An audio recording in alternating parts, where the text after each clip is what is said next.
Yo, what is going on, guys? Welcome back to another video. So now that the draft is 2 days away, it is finally upon us. It is time for me to release my final mock draft of the first round. I've been doing this basically every single month since like November or December. I've been updating this mock draft. And again, this mock draft is not just my prospect rankings regurgitated out to said teams. Feel free to go watch my prospect rankings. I did my top 50 yesterday, but this is based on what these teams need, what their draft history are, what the reports are coming out from reputable insiders, teams targeting certain players. So we're going to dive into it right now. We're going to start with first overall and then work our way all the way up because obviously at first overall is pretty obvious. So let's get into it at first overall. I got Macklin Celebrini being a San Jose Shark. Safe to say this is the biggest shoe-in in the entire 2024 NHL draft. I was thinking about doing like a little meme and putting like $100 on him at minus 20,000 is the current odds for Macklin Celebrini. But yeah, he's the best prospect in this draft, as well as also having a fantastic floor. He also does have legit superstar ceiling.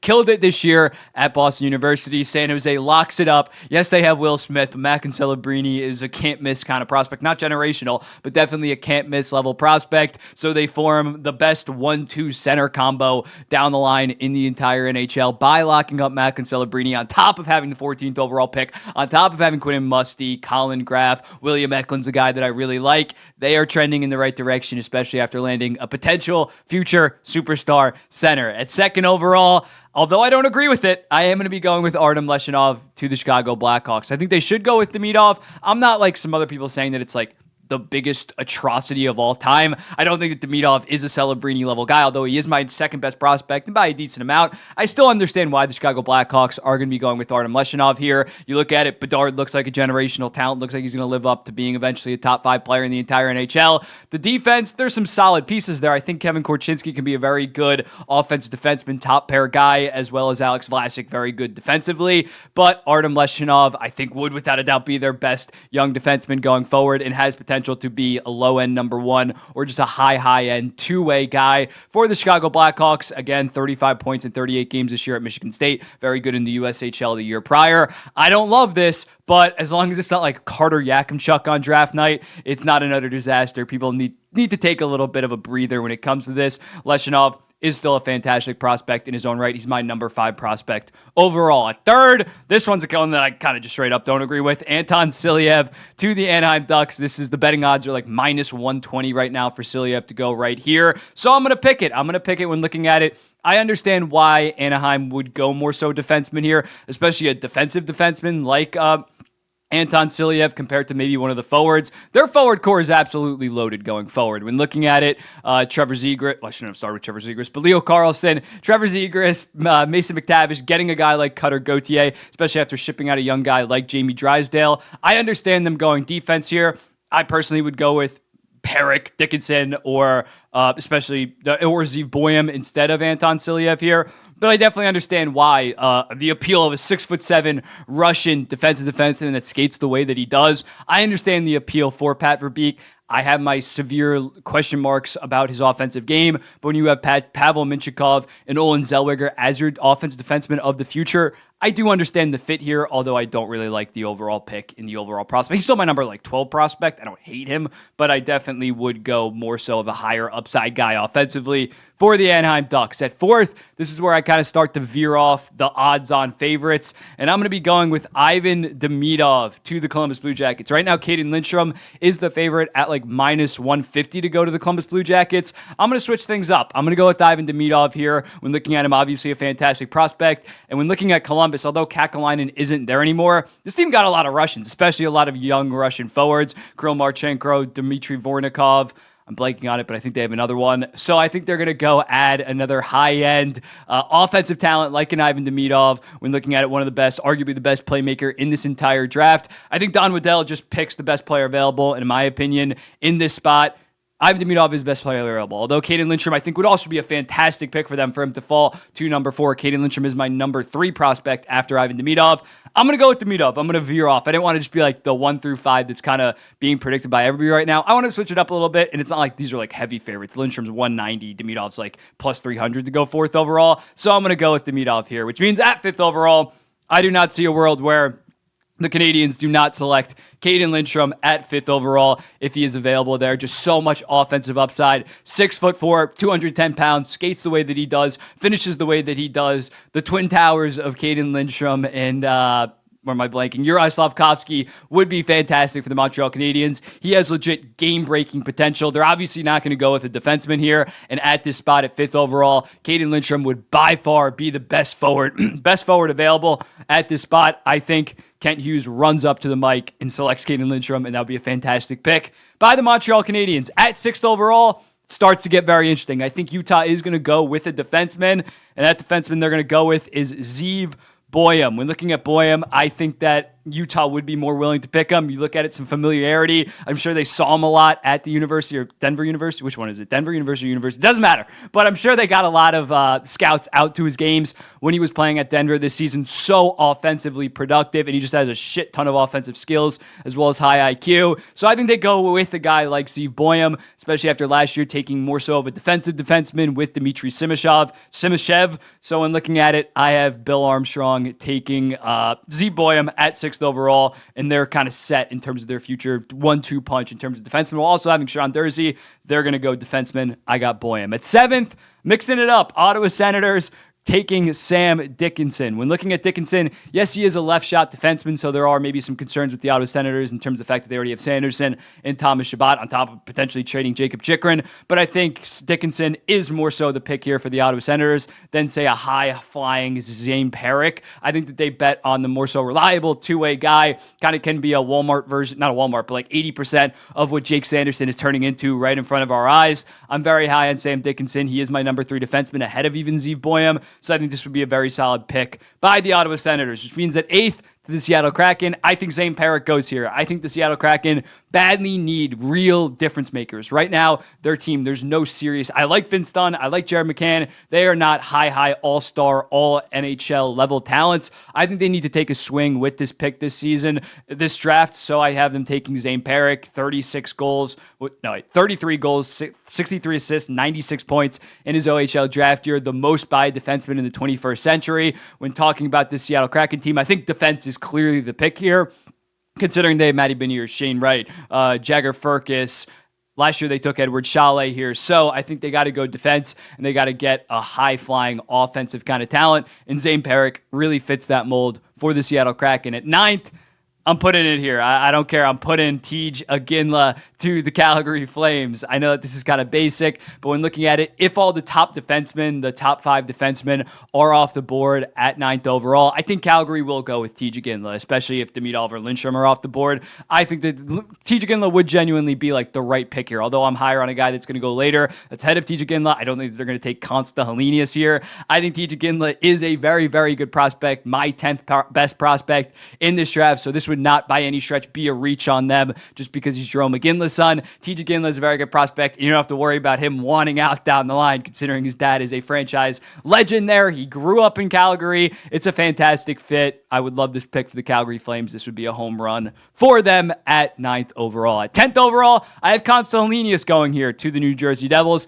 Yes, he is a center. Yes, New Jersey is maybe kind of loaded at center, but I think when looking at what he can potentially bring to the table, especially coming in on his ELC, I think he can genuinely be in the NHL in a year from now for the 2025-2026 season and immediately far outperform his ELC as that third line center. Maybe eventually you move him to the wing or something because he is a little bit undersized, but Jack Hughes is also undersized. So in looking at Constantinius, this guy was very productive this year in Liga. I think for the New Jersey Devils, this would be a very, very good pick because you don't really have to wait on him a ton. And I think he does have a lot of upside. I think he's getting a bad rap because he's a two-way guy. Two-way guys kind of just get labeled as low ceiling, high floor. That's not the case with Elenius. He's a fantastic playmaker, has a very good shot, and I think it makes a lot of sense for New Jersey in terms of the fact that he could be ready relatively soon compared to maybe some of these other guys are 2 to 3 year projects. Constant Elenius, one of my favorite prospects of this entire draft, to one of my favorite teams in the entire NHL, the New Jersey Devils. At 11th, Carter Yakimchuk. When looking at Carter Yakimchuk, to the Buffalo Sabres, I think that they need some right-handed defensemen. They're kind of fine forward-wise when looking at the future. They have some very good young defensemen as well. But on that right side, there's not a ton of guys. Dahlin is left-handed. Power's left-handed. Byram's left-handed. They need a kind of right-handed defenseman, although Yakimchuk's more of an offensive guy, and some of their guys are offensive guys. I think you bet on Carter Yakimchuk. You bet on a guy that's 6'3" and has the hands and shot that he does. Have some concerns about his skating, as I talked about yesterday, and his overall, some of his decision-making is a little bit questionable, but I think you bet on the upside, and as a right-handed defenseman, for him to fall to you at 11th overall would be very solid for the Buffalo Sabres. 12th, Berkeley Cadden to the Philadelphia Flyers. This season, highly productive in the WHL, 116 points. I think the idea, if Berkeley Cadden hits, and if he is a center at the next level, the idea of partnering his speed and skill with a guy like a Matvei Michkov would be very enticing if I was the Philadelphia Flyers. I'm pretty high on Berkeley Cadden. I think he's going to fall just because of that size, and the overall size of him is a little bit concerning, but I think at 12th overall, this would be very good value for the Philadelphia Flyers, and they would have a very formidable offensive punch, 1-2 punch going forward, and especially Michkov coming over next season. Cadden's probably going to take like a year or two. He's not going to be an NHL already guy. Got to put on some pounds. But down the line, that is going to be a fantastic 1-2 punch. 17th, Beckett Seneca. Beckett Seneca, considering the Wild, they probably would go defense if a Yakimchuk, Perrick, Boyum, Dickinson were available, but in this scenario, they're not. I'm not sure they're going to reach on a Solberg, a Jiricek, an Emery, considering the fact that a Beckett Seneca is here. When looking at Beckett Seneca, you know the story about this guy, 5'10", like a year or two ago, grows all the way to 6'3", has a fantastic shot, can play make, puck on his stick. He's very, very efficient with the puck on his stick. The skating is a little bit of a work in progress, but it has improved a lot since last year. I think this would be a very good add for the Minnesota Wild, although they have more so a lot of forward prospects. I think you don't pass up Beckett Seneca. You go best player available here, considering there's no other real elite defenseman option at 13th overall in this situation. So next up at 14th, this is starting to get mocked a lot, and I absolutely love it. Cole Yzerman to the San Jose Sharks. When looking at it, Cole Yzerman and Matt Celebrini actually played their freshman year of high school together at Shattuck St. Mary's in Minnesota. So it would be a little bit of a reunion, and I think when looking at it, if you're Mike Guerriere, Yzerman has some question marks, but I've always said if you have future playmaking great centers, I think he's going to be able to hit at the NHL level. If you don't have a very good center play, it's going to be tough for Cole Yzerman to become an effective NHLer. Well, they got Macklin Celebrini. They got Will Smith. They got the best 1-2 young center duo in the entire NHL, and I think Cole Yzerman would work with either one of them given his development. I think you just don't pass up on that shot. You worry about defense next draft, considering, again, like with the Minnesota Wild, none of those elite guys are left over at 14th overall. You lock up Cole Yzerman at 14th overall. At 15th, I've had this the entire time, Michael Brandstad-Nygård to the Detroit Red Wings. They pick a lot of people from the Swedish League. Brandstad-Nygård could be NHL ready relatively quickly, 18 points in 41 games in their AHL equivalent. I like him as a potential future very good second liner behind a Lucas Raymond on the wing. I think this would be a very good pick for the Detroit Red Wings. And then to finish out the lottery, Stian Solberg to the St. Louis Blues. When looking at it, I think that they're probably going to go with a defenseman. They have some very solid young forward prospects, Dvorsky, Snuggerud, I'm blanking on some other guys. They took two Swedish guys at the end of last year. One was a defenseman. But when looking at it, I think they do go with a defenseman in this spot. Solberg is rapidly rising after his performance at the World Championships. It makes sense. So let's recap, actually. I should have done this after the first 8 picks. But this is my first 8.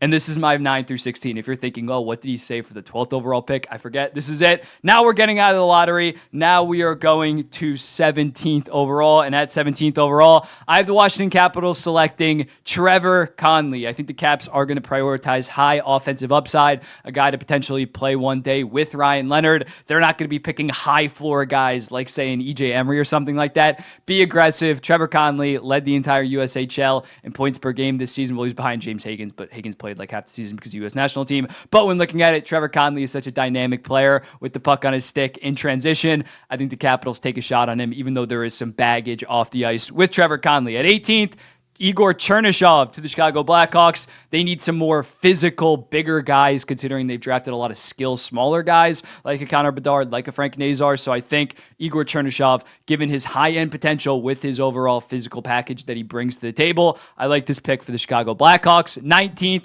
Liam Greentree, another bigger dude, 6'3", and extremely skilled, to the Vegas Golden Knights. I think he kind of fits Vegas's MO, not IMO, not in my own opinion. MO in terms of the fact that he is 6'3", big, skilled, not afraid to throw out the body. I think Greentree would be a very good fit. Got to work on his skating, but I think Vegas can get that done and get the most out of Liam Greentree. At 20th overall, my New York Islanders, I am going to go with Sasha Boisvert. When looking at it, I've been pronouncing his name wrong. I didn't realize that for the past month. I called him Boisvert.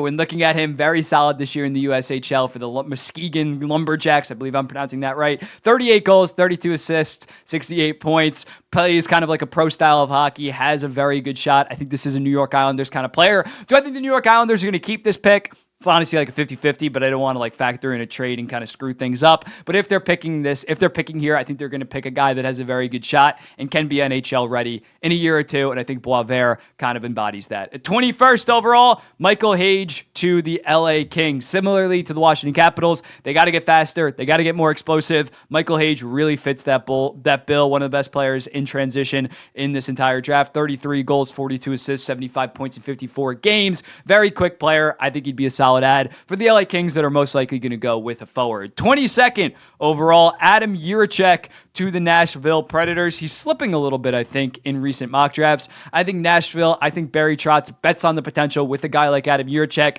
that we haven't really seen play a lot this season, but if he puts it together, given his size and his ability to skate, I think could eventually be a very solid top pairing two-way defenseman. Next up, 23rd overall, he was here in my last mock draft. I have EJ Emery to the Toronto Maple Leafs, a Brad Treliving kind of guy, physical defensive defenseman, very high floor. When looking at him, 6'3", only 185 pounds right now. He needs to put on some weight, but when looking at him, very, very athletic, tested amazing at the NHL Combine this season, even though I don't really put too much stock into that. But he's a very athletic guy. I think he's not as bad offensively as some people make it out to seem, given his point production with the U.S. national team, but I think he can eventually be a very, very good top pairing defensive defenseman. 24th, Avalanche, Yegor Surin. When looking at it last year, they went with a Russian and Mikhail Gulyev. I think they pick another Russian here. And Surin, 6'1" guy that was very productive at the MHL level. I don't think they're going to factor in the fact Nichushkin is Russian. That's obviously a completely different situation. But I think they go with the Russian here. They drafted some Russians in recent years. And I think Yegor Surin could eventually be a solid second liner for the Colorado Avalanche. Next up, 25th overall, Boston Bruins, Cole Beaudoin. When looking at the Boston Bruins, they got this pick back in the Linus Ullmark trade from the Ottawa Senators. That was initially Detroit got it from the Bertuzzi trade, then the DeBrincat trade. This pick has been bounced around, traded around. Nobody wants this pick. But I think Cole Beaudoin would be a very solid selection for the Boston Bruins here. Kind of plays Boston Bruins level of Bruins style of hockey. When looking at him, 6'2", not afraid to get physical. Very solid two-way player. I think Cole Beaudoin could make an NHL impact relatively soon for the Boston Bruins. And again, just a responsible two-way guy. I would like this pick a lot for the Boston Bruins, even though he wasn't that high on my personal rankings. I think the style fit and development fit. Boston Bruins are just great at developing prospects, even though they don't have the biggest track record of having high draft picks. But when looking at that, this would be very solid for them. At 26th, Matvei Gridin, 26th overall to the Montreal Canadiens. This guy led the entire USHL in points this season with 38 goals, 45 assists, and 83 points. I think the Montreal Canadiens pick up a sniper here, a goal scorer, just to add to their eventual middle six down the line. When looking at it, the haul of Lindstrom and Gridin, two of the best shooters in this entire draft, would really solidify that future Montreal Canadiens forward core. I would like this a lot. Jet Luchenko, 27th overall to the Carolina Hurricanes. He was in my mock draft here last time. Similarly to the Boston Bruins, Jet Luchenko, not the most explosive offensive player this year, only 74 points in 68 games for the Gulf Storm, but just a very responsible, hard-working two-way guy. Seems like a Carolina Hurricanes pick, in my opinion. 28th, Cole Hudson to the Calgary Flames. When looking at it, I think the Calgary Flames, after going with TJ Ginla at 9th overall, I think they go defense here. I think they go with the guy that has a high offensive upside. Cole Hudson, do I think he's going to be Lane Hudson 2.0 and far exceed his draft position? Not exactly, but he definitely has a lot of offensive talent, and I think the Calgary Flames take him here. Even though he's American, his brother plays in Canada, seems to be happy, or starting to play in Canada, seems to be happy. I think they take a chance on Cole Hudson. Nikita Artemanov to the Dallas Stars at 29th overall. When looking at it, this guy is in at 5'11" energy bunny this year at the KHL level. 23 points in 54 games, extremely impressive. A lot of the NHL like the advanced stats behind it, comparing other leagues and stuff in their draft year, have this guy in like the top 10 because he was so productive at the KHL level. I don't think that he's an actual like top 15 prospect, but when looking at betting on a guy, you do like to bet on guys that are very productive at the KHL level. It's probably the second best league in the entire world. So when looking at Artemanov, I think he can make an impact on the Dallas Stars bottom six relatively soon, and also has a decent amount of upside given his overall play and overall skills. So when looking at it, 30th, we're into 30th overall. Charlie Elick to the New York Rangers. This guy's a potential Trouba replacement down the line. 6'4", right-handed defenseman, strong, athletic, not a ton of offensive upside, only 27 points in 65 games this season, but I think he could eventually down the line be a very solid second pair defensive defenseman or just third pair defensive defenseman. And I think after last year going on some high offensive upside in a Gabe Perreault, I think they probably go defenseman here. Have not been drafting a ton of defensemen high, so I think Charlie Elick makes a lot of sense for the New York Rangers. Next up, Anaheim Ducks, Tarek Parasak. When looking at Parasak, a very skilled winger, and I think after selecting Anton Silyev going defenseman, I think they probably go with forward here. Parasak, the skating isn't that good. It's really a pretty apparent negative, but this guy was so productive this year in the WHL, 105 points. So I think Pat Verbeek and the Anaheim Ducks bet on the fact that his centers can kind of make up for some of the skating that he lacks because they are very good skaters, the centers that they have. So I think they go with Tarek Parasak, a guy that can be a factor in their middle six down the line. And then lastly, at 32nd overall, the Philadelphia Flyers, the pick that was initially the Florida Panthers, but then they traded Claude Giroux trade all the way back in 2022, if you believe that. So when looking at it, I have them taking Alphonse Frey. When looking at it, he is one of my favorite prospects in this entire draft. I have him like 18th on my board. If you watched yesterday's video, I think he's eventually going to be a very good top pairing defenseman, and I think Philadelphia takes a chance on him and gets an absolute steal. So let's look back at it one last time. Can't believe we got the draft in 2 days. It's absolutely crazy, man. 17 through 24. My Islanders will not be picking then. And then lastly, 25 through 32. Let me know in the comments, what do you think about this mock draft? This was a long video. Draft, yeah, Friday night. I'll have a full reaction posted, ready to go. I'll be there in person. Very looking forward to it. I'm at a loss for words. This was a long video. But yeah, let me know in the comments what do you think. I'll be seeing you in the next one.